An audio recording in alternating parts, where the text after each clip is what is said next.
यह कहानी नहीं, एक दर्द है जिसे कागज पर उकेर रहा हूँ। मेरे जीवन में प्यार आया और मुझे छूकर गुजर गया, पर एक कसक आज भी रह गई कि काश। मेरा मानना था कि प्रेम विवाह सफल नहीं होते, क्योंकि प्रेम में सिर्फ सुंदरता और अच्छाई को देख पाते हैं, या यूं कहो कि हम अपना अच्छा पहलू ही अपनी प्रिय के सामने रख पाते हैं। विवाह के उपरांत जब एक दूसरे के साथ रहते हैं तो एक दूसरे की बुराई देख नहीं पाते, और संयोग विवाह के उपरांत हम पति पत्नी एक दूसरे की अच्छाई और बुराई को एक साथ अपनाते हैं। झगड़े का ज़्यादा अवसर नहीं मिल पाता, क्योंकि हमें पता है कि हमारे जीवन साथी का स्वभाव क्या है, और शायद यही वजह है कि आज लिव इन रिलेशनशिप का चलन बढ़ गया है। इंसान की सोच का दायरा बढ़ा है। आज जीवन के 26 वर्ष पूरे हुए, पता नहीं पल घट रहे हैं या बढ़ गए। यूं तो ईश्वर ने बहुत खूबसूरत जीवन संगनी दी मुझे, जो मन और तन दोनों से परिपूर्ण है। प्रेम विवाह में मुझे विश्वास नहीं, इसलिए संयोग से माँ बाप ने जो मेरे लिए चुना वही अपना लिया। रात के 12 बजने वाले थे। मेरी नज़र बार बार घड़ी की सुई पर थी। 12 बजते ही अनायका केक लिए मुस्कुराते हुए मेरे सामने खड़ी थी। Happy birthday to you, happy birthday dear Satya, happy birthday dear Satya, happy birthday to you. मैं अनायका प्यार भरे गुस्से से आंखें दिखा के केक काटने का इशारा करती। मैंने केक काटा उसे खिलाते हुए हैप्पी वैलेंटाइन मैंने केक काटा और उसे खिलाते हुए हैप्पी। हम पति पत्नी दोस्त बहुत अच्छे थे, एक दूसरे के हर मर्म को समझते और धर्म को निभाते। जो अनायका ने मेरे लिए किया, कोई और स्त्री होती तो इतना बड़ा बलिदान कभी न देती। मुझे यूं डूबा देख उसने पूछा, क्या सोच रहे हो सत्य? कल डॉक्टर का अपॉइंटमेंट है। मैंने नाम में सर हिलाया। नहीं, 5 साल बाद मिल रहा हूँ उससे। कितना कुछ बदल गया होगा अनायका। मैं सक्षम होकर भी तुम्हें बलिदान देने को कह रहा हूँ, और तुम? वो बोली, और मैं? प्रेम में मैं और तुम का तो स्थान ही नहीं होता सत्य। हम पति पत्नी हैं, अर्धांगिनी हूँ तुम्हारी। जो आधा शरीर ही पीड़ा में हो तो मैं खुश कैसे रह सकती हूँ? वो प्रेम ही क्या जिसमें समर्पण ना हो, पराभाव ना हो, परमार्थ ना हो। अगर मेरा प्रेम पवित्र है तो तुम्हारा प्रेम अपवित्र कैसे हो सकता है? अगर मैं अपने प्रेम का अंश चाहती हूँ तो तुम्हारा भी अधिकार है अपने प्रेम को पाने का। प्रेम तो नाम ही प्रेमी का पूरक हो जाना। उसने मुझे प्यार से गले लगाया और मैं सुबह होने का इंतजार करने लगा। उत्तर काशी की खूबसूरत पहाड़ियों के बीच बसा लाखा मंडल महाभारत काल से पांडवों के स्वर्ग प्रवास को लेकर जाना जाता है।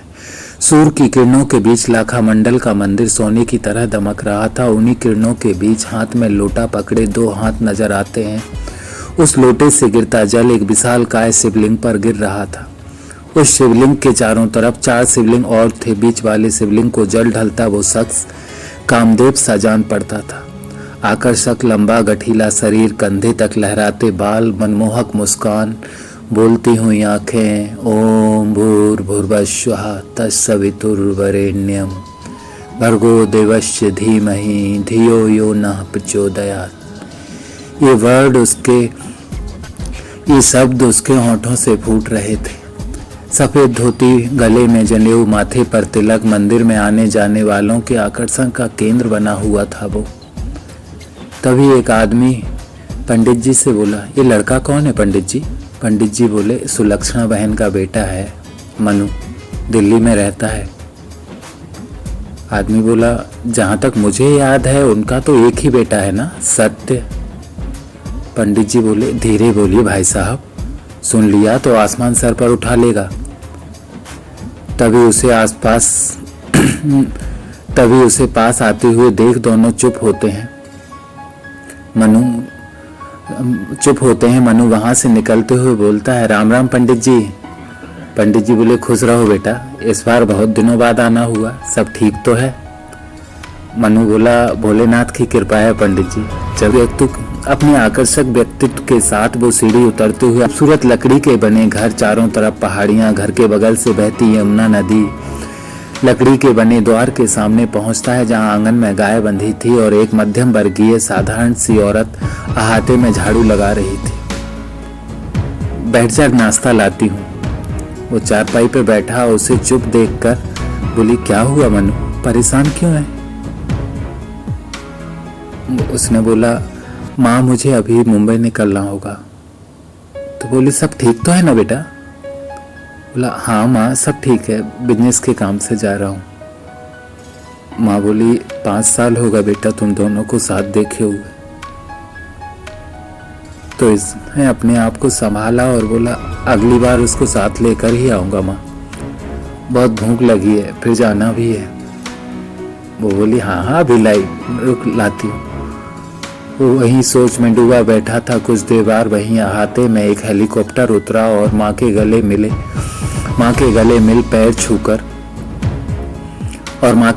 पैर छूकर उस हेलीकॉप्टर में बैठ कर निकल गया।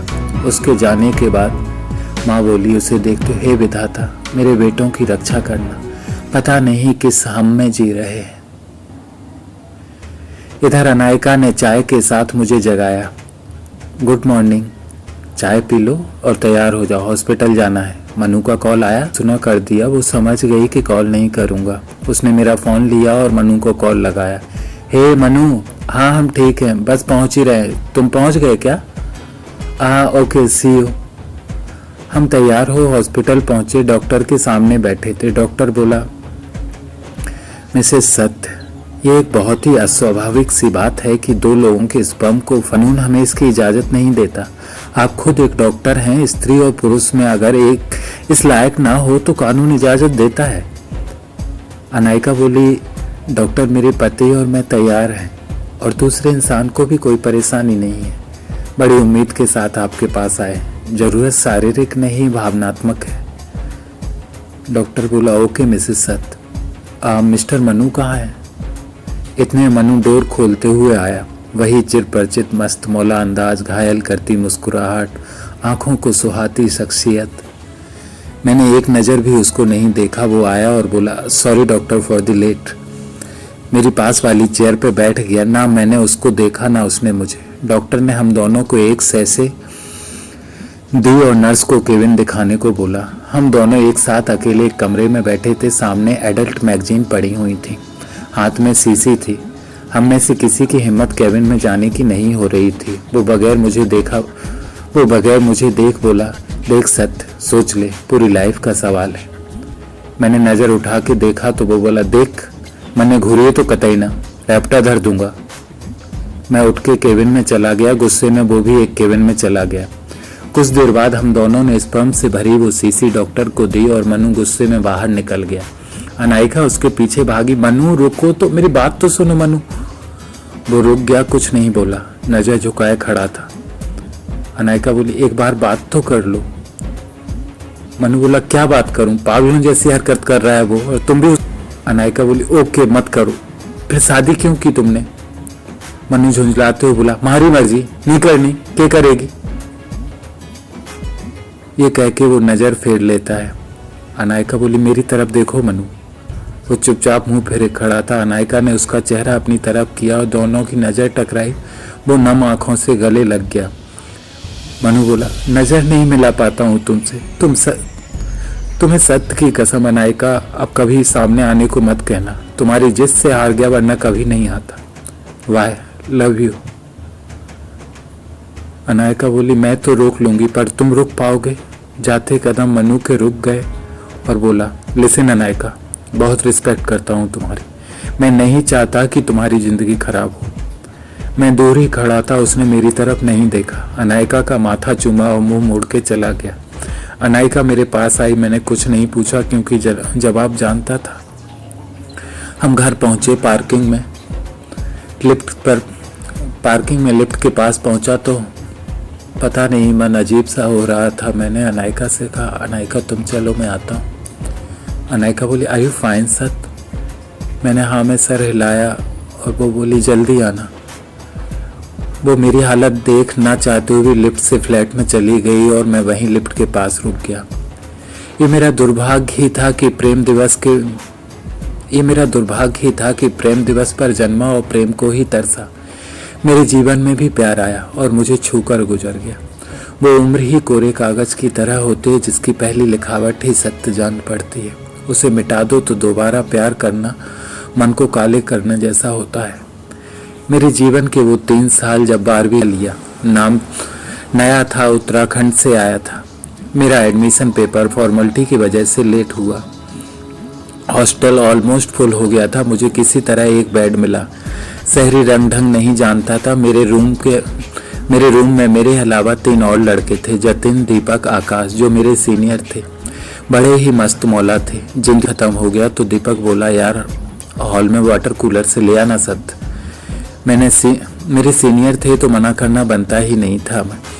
मैं गया, लाइट बंद हो गई थी। डर था कि वार्डन ना देख ले। दबे पाँव गया, पानी भरने लगा। किसी ने मेरे कंधे पर हाथ रखा। मैं डर गया। मैं चौंक कर पलटा तो जग का सारा पानी सामने फेंका और डर गया। वो पानी किसी के चेहरे पर गिरा था। मुझे समझ नहीं आया कि क्या करूं। मैंने कहा, सॉरी सर, वो मैंने देखा नहीं, अचानक से। उसने मुझे खींच के थप्पड़ जड़ दिया और बोला, अब आगे से सुथरा दिखेगा, अब जा अड़ते, नहीं तो रॉकेट बना घूमेगा। तो मेरे आंसू छलक आए। मैंने अपनी कलाई से आंसू पोंछे और पानी ले रूम में आया। मैंने पानी रखा और मोबाइल ले रूम की बालकनी पे आ गया। दोस्तों के सामने रोना नहीं चाहता था। अंधेरे में खड़ा रोता रहा। आंसू निकलते तो पोंछ लेता। तभी मेरा मोबाइल बजा। उठाया। हाँ माँ, मैं ठीक हूँ माँ। नहीं, कहाँ रो रहा हूँ? थोड़ा जुकाम हो गया ना, इसलिए। हाँ, दवाई ली थी ना। नहीं, कोई परेशानी नहीं। कल दिन में कॉल करता हूँ ना माँ, सोना है मुझे। हाँ, गुड नाइट। मैंने कॉल कट किया। आंसू पहुंचे तो देखा कि बगल वाले रूम की बालकनी पे वो खड़ा मुझे ही देख रहा था। मैं चुपचाप अंदर गया। लाइट बंद थी, सब सो चुके थे। तो मैंने भी सोने की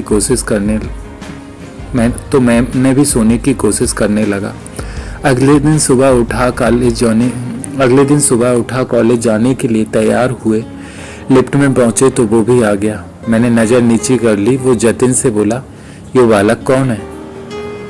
जतिन बोला, सत्य, नया है। उसने मेरी तरफ हाथ बढ़ाते हुए कहा, मनु शेखावत। मैंने ना चाहते हुए हाथ तो मिला लिया, पर जानबूझकर अपनी बुक्स के पन्ने पलटने लगा। उसने पूछा, तेरे गाल पे निशान कैसा है? कतई लाल हो रखा है। मुझे गुस्सा भी आया, पर नॉर्मल अवॉइड कर, नथिंग, ऐसे ही। वो बोला, कोई प्रॉब्लम हो तो बोल ना। मैंने नाम में सिर हिलाया। आकाश बोला, हाँ सत्य, बहुत चलती है मनु की कॉलेज में। तुझे कोई परेशान करे तो सीधे मनु को बोलना। मनु ये सुन के मुस्कुरा दिया। मैंने सोचा, परेशानी तो इससे ही है, सीनियर ना होता तो बताता। और यहाँ मनु के दिल में था जो कुछ खटक रहा था सत्य को लेकर। क्या होगा सत्य के आंसुओं का असर मनु पर? सुने अगला भाग।